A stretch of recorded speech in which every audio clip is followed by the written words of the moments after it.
Here we go again with another fabulous, inspirational success story against inflammatory arthritis. My guest today is Nidhi, and she is in Boston, Massachusetts, in the US, but she's originally from India. So she's a world traveler and she now knows a lot about inflammation reversal. How are you going today? I'm doing great, Clint. Thank you for your time. Oh, thanks for coming on this episode and sharing with us. We can learn from you and all the things that you've done to reverse inflammation. Before we get into your story, give us sort of the nasty days versus how you are today, a comparison. Yep, absolutely. So in my worst days, I had pain pretty much on every joint you can think of: my lower back, my upper back, my shoulder, my fingers, my elbow, my knee. And I ignored the pain because I didn't feel like it was RA. And at one point, it hit me that, okay, I need to get a diagnosis. And so I went to get a diagnosis and I had an elevated CRP, sorry, not CRP, anti-CCP. And I came back, and then fast forward today, I'm like pain free, and I do get the pain here and there, but the pain is, but I know that why it's happening. I have control over the disease, right? That's more important. And you can say that I'm pain free today, else I would have gone down a very slippery path. So yeah, thank you. Wow. Well, it's amazing. So, would it be fair to say that you kind of sidestepped the conventional path for rheumatoid arthritis? Would that be fair to say? Absolutely. Oh, absolutely. I got the results in October 2022, and it was getting colder here in the US, and I know that my fingers were starting to hurt. I was seeing a very dystopian and dismal future for myself. I even called back home for Ayurvedic treatments because I didn't want to go through the allopathic treatment. So I got the Ayurvedic treatment. Somehow it did not um, sit completely right with me, in the sense I knew that it will take very long, and I didn't know if it can be healed or anything. And I chose not to go through the allopathic path, and somehow stumbled upon your program. If you want, I can tell you about how I stumbled upon your program, but I stumbled upon your program and I bought it immediately, and I have sidestepped after that, I can say. Wow. Okay. All right. Well, we haven't done much pre chat before this conversation. So I'm going to be asking questions similar to probably what's on the audience's mind. I hope that I can get them in the right order and make this, sensible questioning here. So, where did it start for you? What were the areas that it began? Was it the fingers or something else? So for me, it began with my upper back and shoulder, but I always attributed it to me working on the computer. And this was back in 2018, I would say. And I just always thought it was my work. So I kept changing my position, started to exercise, like all of that. I went to the doctor as well.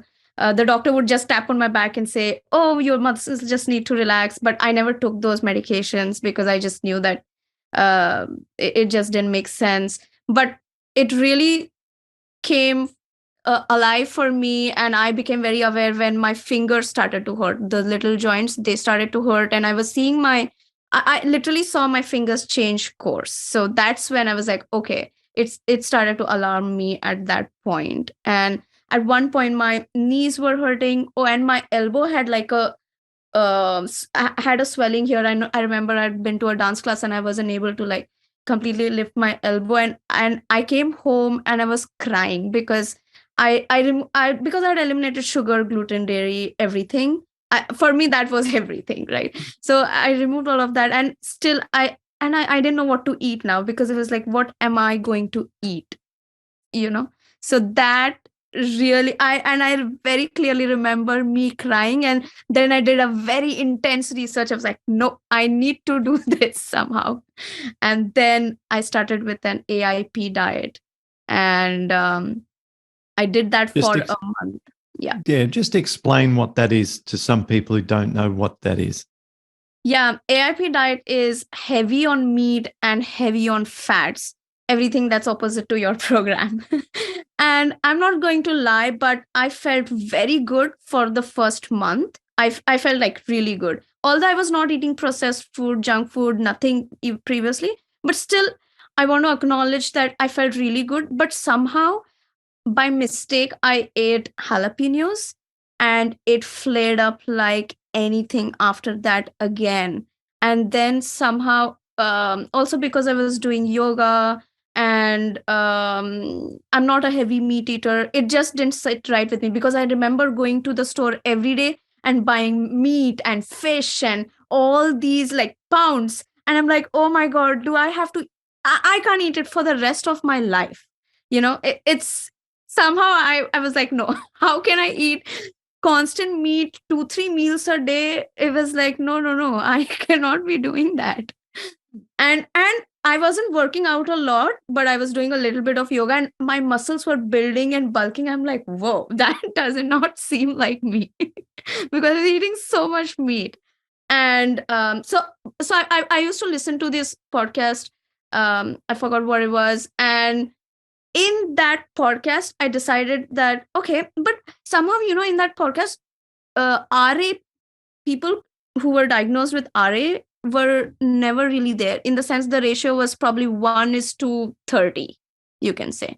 So I felt like maybe this is not the right diet for me because there were all autoimmune conditions, but somehow not RA. And I'm also a biotechnology engineer. So for me, it felt like if I'm putting all these antigens in my body, isn't my body going to produce those many antibodies against my own body? It was just very counterintuitive for me. And so in that podcast, I searched rheumatoid arthritis healing or something like that. And then you came up, somebody had interviewed you. And then I was like, okay, yes, this is it. This is it. Then I went to your podcast, listened to at least 4 or 5 of them. It was very inspirational. Went to your website. The same day, it was a day before the New Year. So I downloaded all of that. I read everything the whole night. My partner was like, what's going on? But I was like, okay, you're not going to get it. I just need to do this. I did all of that overnight. I switched my diet overnight, like literally. The next day, I knew that, okay, I've never felt so happy when I found your guide. I've felt ecstatic. It was a different feeling because it sat right with me spiritually, emotionally, just everything. I knew then that okay, I'm gonna do this. So, and it didn't take me long, honestly. I it took probably a week for me to be like, okay, I was pain free. So, yes, thank you. That is amazing. That is so wonderful. So, okay. Now, what were you doing on your exercise front as well? Because this is obviously a big Yeah. part of my sort of teachings or my philosophy, my understanding of the science. I want to know whether or not you ever did anything specifically for your upper back that helped your upper back. And I want to know whether or not you ever did anything specifically for that elbow that hurt you during dance and the fingers that were hurting when you were waking up. So talk me through that side of things. Yeah, so for my upper back, I would like just stretch. I would stretch all day. Like anybody who knows me would be like, "Oh, I would just start stretching anywhere." Literally, I would just stand and stretch in front of my friends in the subway. Like it didn't matter to me. I would just stretch because it was so painful. And yeah, so I used to do that, and my lower back would hurt sometimes, but like I would just go hike the whole day and I would be fine the next day. So it was more like, okay, it's just exercise. It just felt like that to me. But my fingers, I got the I don't know what to call it, but you pull and push. Yes, that one. Grip Yes, strengthener. Yeah. grip strength. Yes. Yeah. So I brought that one, and then I used to do that. My elbow was very weird. I didn't do anything much, but I was constantly doing yoga. Like by constantly, I mean like thrice a week, and it felt good, but I never connected it to RA. The RA came into picture very later on. But after that, when I heard your podcast, I started to go to the gym regularly, and now I do like yoga 6 days or like 5 days a week. I do like a intense yoga, the Ashtanga yoga. I learned from a teacher in India, so that has been very good. I did a couple of saunas as well. I play sometimes pickleball, go running. So I've been quite active all through my life, but now that it dawned upon me that it's both, because I've heard your podcast, and it's both your the diet as well as the exercise, and I have maintained that. And I could not eat a lot of foods because um, chili would hurt me, carrot would hurt me, carrot still hurts me for some reason. A lot of foods were hurting me, and also like fats, definitely fats. But I did like very basic stuff, whatever you told me, stuck to it. And I only stuck to it for a week. I introduced fruits very early on, introduced many different veggies very early on, because I was eating them on AIP, so I knew that it's not hurting me as much. But the fats were a game changer, absolute game changer for me. The Mm. nuts and the oils and all of that. So yeah.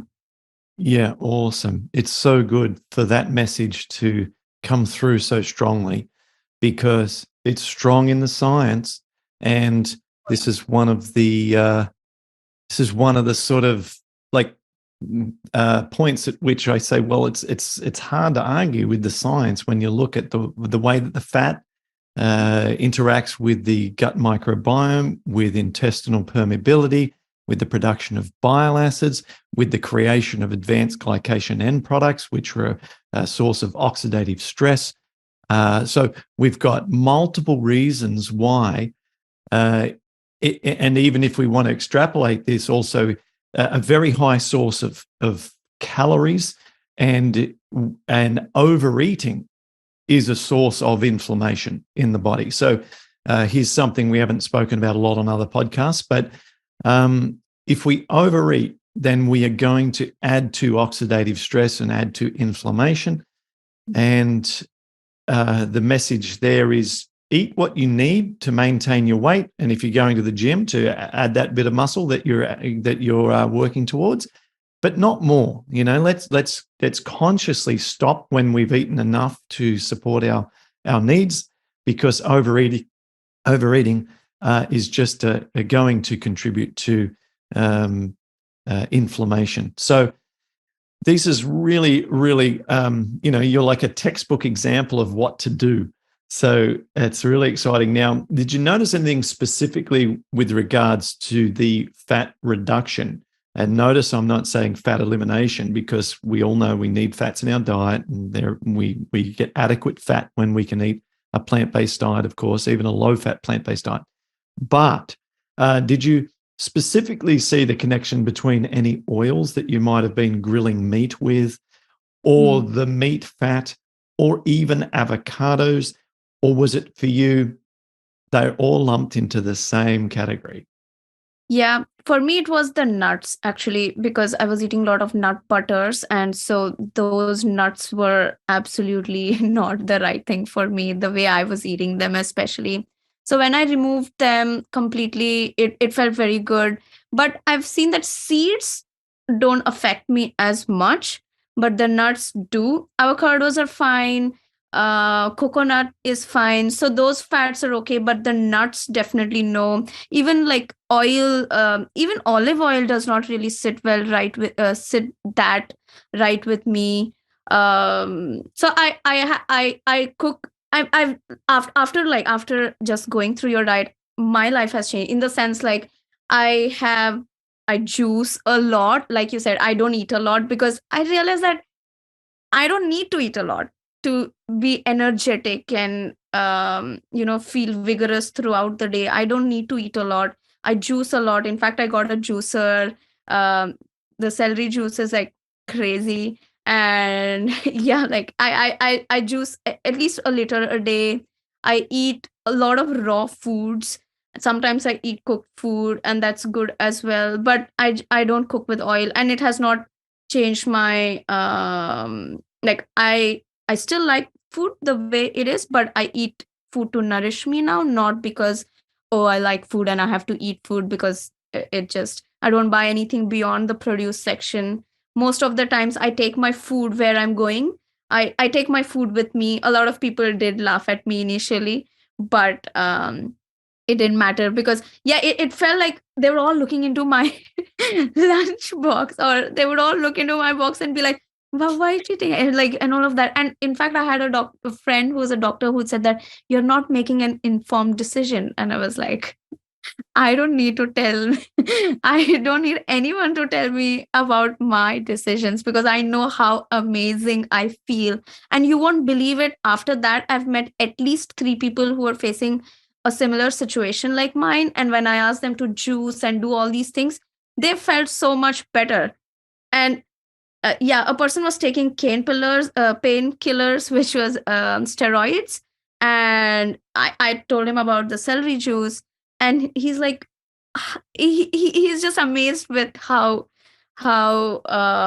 amazing it works for him. So all these have been, yeah, I think that I've changed people's perception as well around me. That I think is more important because now they can see evidence based that you know diet can heal. Yeah, absolutely. So I've got lots of questions and I hope I don't forget them all. So what I'm going to do, I want to ask you to give us the order in which you eat your foods when you do your celery juice, because sometimes the timing of that can be a bit of a pain. If you've got a rushed morning, you're a biotechnology engineer, I'm sure you've got to get up and get to work. Like where do you do you position the celery juice? And I also wanted to talk about the nuts because I've got an idea around nuts as to why those nut butters, and I think I'm going to give you some happy news around being able to potentially eat nuts.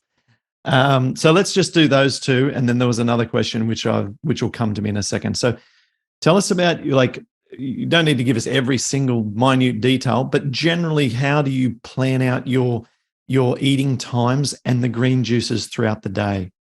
Yeah.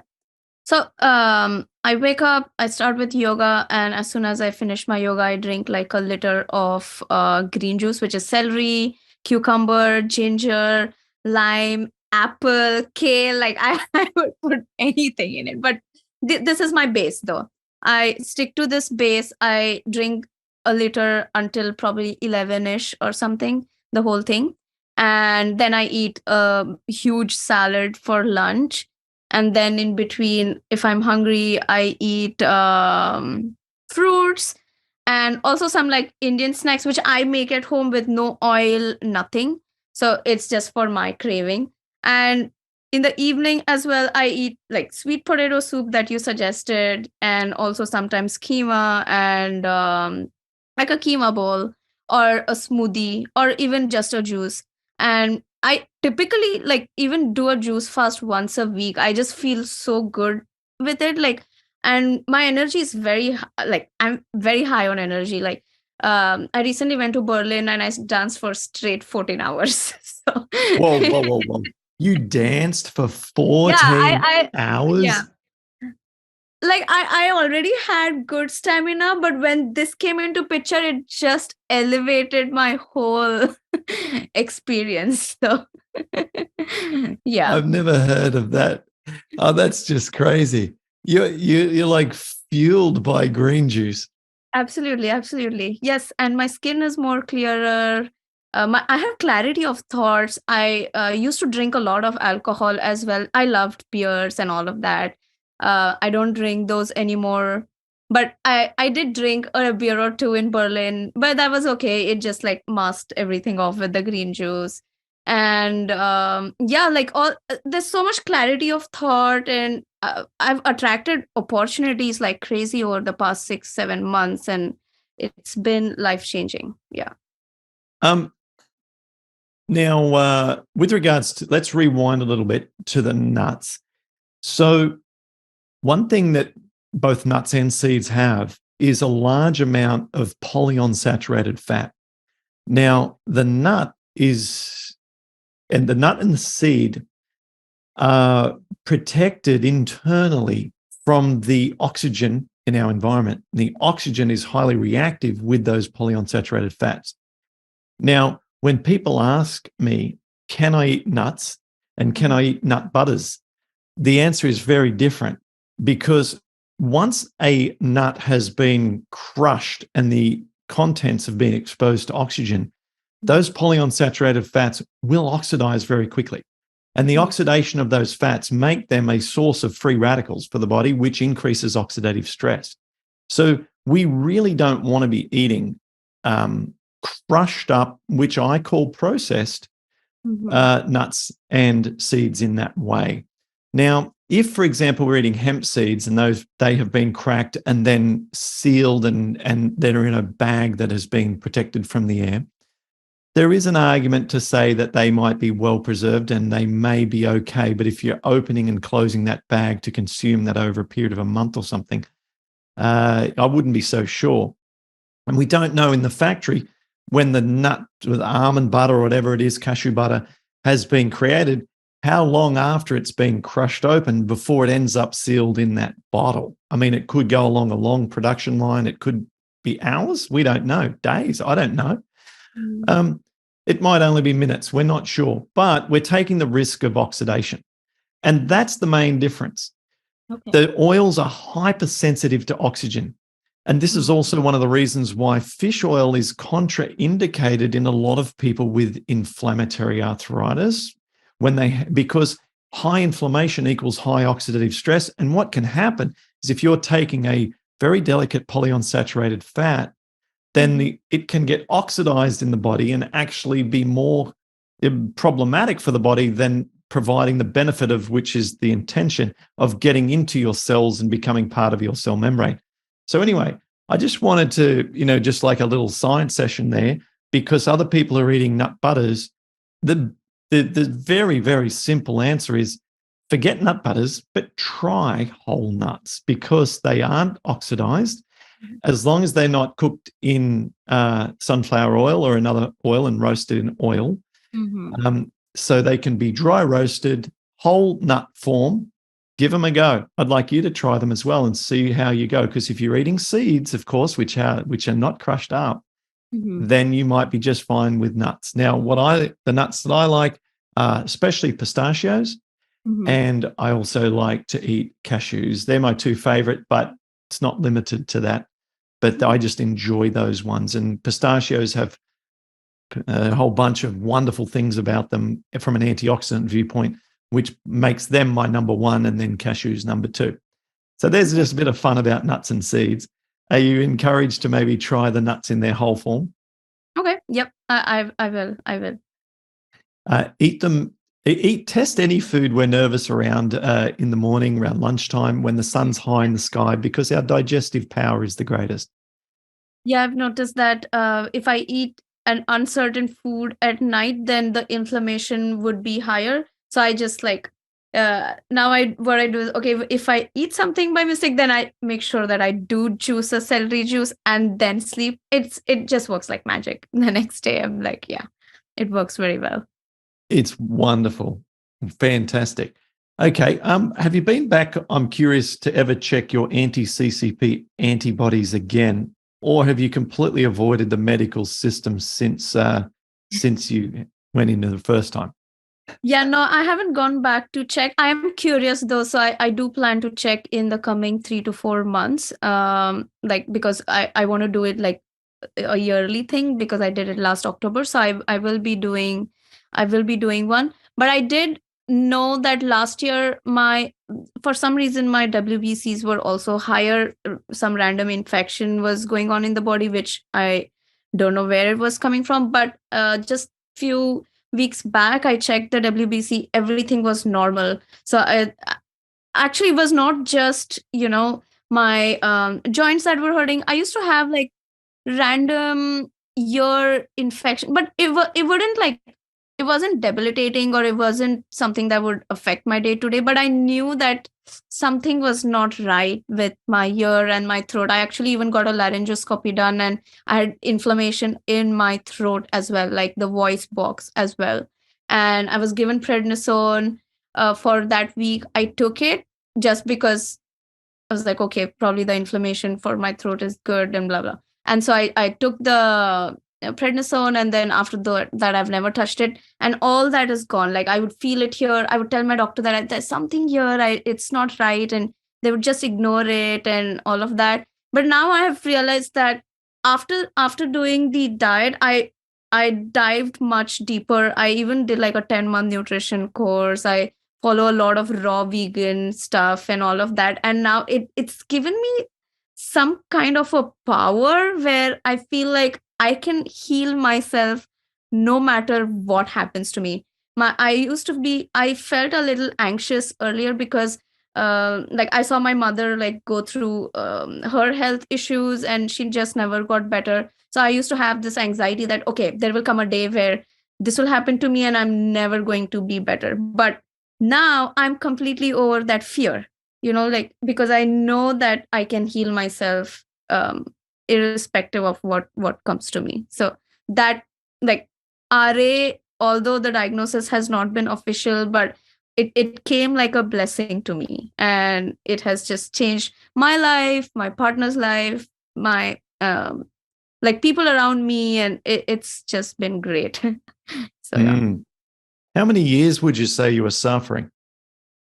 2018, since 2018, now that I look back, those 2 days when I did the juice fast, one by one, all the pain went away. And then I'm like, oh my God, I was in so much pain and I didn't even realize that I was in so much pain. And I was just like touching myself. I was like, okay, is the pain gone? And at some point I'm like, I couldn't believe that it's me. I probably had the attachment to the pain. Like, if the pain is not there, maybe it's not me, kind of a thing. And it was, yeah. So I experienced those different phases, and I think that has been, it's made me more positive, everything. Like, yeah, I think like diet is very healing. Wonderful. Is there anything else that you do? Like, do you meditate? Do you take any supplements? Do you have a part of like a support community? I don't think you're part of ours. What else is there? If there was a chance now to encourage some people with some more things that you do, what would you add? I take vitamin D definitely, regularly. I also take omega-3 from the algae, not from the fish. So that one, I take spirulina powder as well, just because I think that anything that comes from plants and sea vegetables is great. So these 3 things I do, but apart from that, I don't really take any supplements. My iron, calcium, zinc, all of them have been very normal, even on a vegan or diet. So it does not, I don't think any of that matters really. And I want to say that, like, if we want to be eating grass-fed chicken and grass-fed beef, we might as well eat the grass. Doesn't need to go through the whole cycle of all of that. So yeah. Yeah, that's funny. And I also want to say that all plants have protein. Everything has protein. We just being from a biotechnology background, we don't need to be eating protein and letting your body break it down, and that process is so intense. Might feed your body amino acids, which are the building blocks of protein. It just works pretty well. I couldn't do 1 push-up before. Now I can do 10. I can lift myself up when I'm doing yoga, like on my hands, like with my, and I can do a headstand. So I really don't think protein is politics. Let me put it very, very plainly. And yeah. Yeah. The science on that, again, is as strong and clear as ever, that all plants contain all amino acids. Yes, some of them in very low quantity, but the science is clear on that. There's the protein angle is not something that is of any concern on a plant-based diet. As long as you eat enough calories and enough diversity in your calories, then you'll meet your protein requirement. That's what was quite simply explained to me by Dr. Clapper. So as long as you eat enough food each day and you got enough diversity in there, like it's not just one single food, then you're guaranteed of getting your protein intake. And I think we all, we obsess about protein and chase it. Whereas, like, where are people getting their magnesium? Where are people getting their potassium? What about their omega-6 to 3 ratio? What about the acid alkaline balance? And where are you getting X, Y, Z, selenium? There's so many things. And so to think only of protein, it's like thinking about trying to learn how to spell, but you're just obsessed by the letter J. Like, come on, like, there's just get over the J. It's just one part of a much bigger puzzle. So the handstands, that's phenomenal. Push-ups, well done. This is sensational. So, congratulations. I can't think of much else that I wanted to ask you. This is all brilliant. You're inspiring people around you. You're providing them with guidance to get people to drink juices, and that's helped people with their steroid intake. You're gotten rid of your pain. You're happy with your lifestyle. You're stronger than ever. You're dancing for 14 hours. I mean, what else could you ask for? Yeah. I'm 31 now, and I look forward to a more beautiful life. And yes, and thank you for inspiring so many people. And also, it's very evidence based. And I think RA is a gift, so we should just embrace that, because after that, life just changes if you take it positively. But if you take it negatively, then it's going to be bad. Like, because on Reddit, I actually go on Reddit into these groups, and I tell them that, hey, you should do this. I've been banned from many groups on Reddit.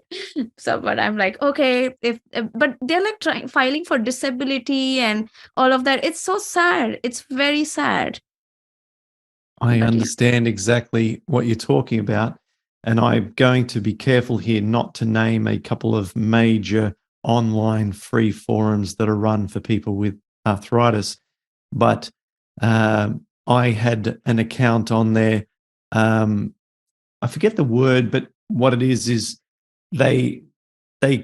it makes your account not work properly. So it looks like there's tech issues basically to get rid of you. One of my close friends, if you like, in our community, like someone like yourself, but who I've known for a very long time, huge advocate of what we do, providing evidence for all the things we talk about, was very active on a few of these online forums and got banned from both of them, and never, ever, all was just offering like some suggestions to check out our work or look at this podcast, got banned from both.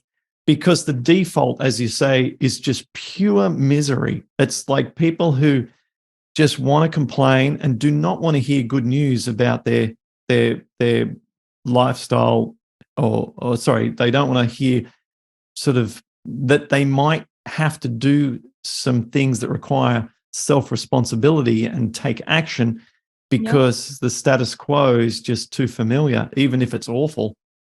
Absolutely. And the program is, of course, it's not easy for some. And for me, it was easy. At some point, it wasn't easy. But the point is, you got to keep coming back to it, because this is supposed to be like a way of life and not just like for a day or two. And doing that is very hard. And people don't want to do hard things for themselves. And they want to take the easy way. And also, I lost a lot of weight. I'm already a tiny person. So when I lost weight, a lot of my friends were like, oh, you're losing weight and have you become so weak? But I was stronger than ever, and we don't need to be fat. Like, sorry, but I'm not trying to fat shame or anything, but we don't need to be just, it's okay to be thin. Like, thin is strong as well. If you are energetic, if you have clarity of thought, that's all that matters. You don't need to be eating a lot and just that is not good. It's doing more bad than ever. Because when I would eat all the bad stuff, when I would drink a lot of alcohol or even smoke a lot or whatever, nobody said anything. They were all like, oh, she's so cool and blah blah blah. But when I was doing the right thing and feeling better, that's when people started to show concern as to, oh, you're losing weight, and why are you eating the way you're eating? I mean, that was very weird, because yeah, like nobody understood. Like none of my friends around me understood. They would be like, probably the joint pains are just because you have low calcium. I was like, no, I don't have low calcium. Okay. You have low calcium, you've eaten gluten and sugar all your life. How can you now, it's all in your head? I mean, what do you mean it's all in my head? It's not in my head, you know. So it just so many things like that, and it was just very weird to be around all of that. And but now that I have transformed myself, I do see people being more respectful about it, and also, you know, being like, okay, yeah, Yeah. uh, Yeah, yes, that's right. And also, 10, 15 years ago, it wasn't as common to put your health first and go undertake some, pretty massive lifestyle changes. And plant-based eating was just that little bit less common. And, everything was just that little bit less common. So today, someone looking after their health, things like time restricted eating, intermittent fasting, these are everyday conversations, certainly in communities that I am involved with. yeah, This is normal. Green juices, come on, look at people like Medical Medium, who was promoting green juices, I believe, even longer than I have. I've been at it for like 16 years. So, yeah, and he's got, in fact, we have a book here. My wife bought us like a whole book just on the benefits of celery juice. And I said, why do you, like, clearly, why do we need to buy a book on something that we've been endorsing for so long without even being aware of his work for the longest time? So, what I'm saying is that there's so much more information now about this, and the awareness is much greater. So you might get a little bit of attitude for a while, but then people are like, oh no, she's yeah. got this, and so on. Now it's been really good. So Here's yeah. someone, if you're not following a guy called Brian Johnson, then check out his social media and stuff that he's doing online. It's Brian with a Y.